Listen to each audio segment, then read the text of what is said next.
Sir అదేవిధంగా చూసినట్టే బ్రహ్మానందం గారు ఒక ఒక చాలా పెద్ద కమెడియన్, ఒక మెమీ గాడ్ అని అంటుంటారు. సో, బ్రహ్మానందం గారికి, చిరంజీవి గారికి ఉన్న అనుబంధం గురించి కూడా మనందరికీ తెలుసు. చాలా ఈవెంట్స్‌లో వాళ్ళు ఎప్పటినుంచి పరిచయం ఉంది, ఎలా వచ్చారనేది కూడా మనకు చెప్తున్నారు. బ్రహ్మానందం గారిని ఉద్దేశించి చిరంజీవి గారు ఎరుపు మొహం వేసుకొని ఉండడం అని ఒక కమెంట్ చేశారు సార్. అంటే అంటే వాళ్ళిద్దరికీ మధ్య ఉన్న సాంగత్యం వల్ల అట్లా ఉన్న మాట అన్నా పర్లేదు గానీ, బయట మట్టికి ఒక పెద్ద స్టేజ్ మీద అంత పెద్ద ఆయన్ని అలా అనడం ఎంతవరకు కరెక్ట్ అని కూడా ట్రోల్స్. రజనీకాంత్‌ని మోహన్ బాబు పబ్లిక్ స్టేజ్‌లో "ఉరేయ్" అన్నాడు. ఆ రోజు చిరంజీవి "ఉరేయ్ అనొద్దు సార్" అనమన్నాడు. మా ఇద్దరికి ఉన్న అనుబంధంలో ఇప్పుడు కొత్తగా సార్ అని ఎట్లా అన్నాను. అట్లా వాళ్ళకిద్దరి అనుబంధంలో వాళ్ళకి కందకలేని దురద కత్తిపీటకెందుకని అక్కడ స్టేజ్‌లో ఉన్న బ్రహ్మానందానికి లేదు.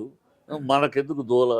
అది అతను అన్నాడు. అతను ఆనందంగా వాళ్ళిద్దరికి ఉన్న చనువు మీద అన్న మాటను సంతోషంగా నవ్వుకుంటూ ఉన్నాడు.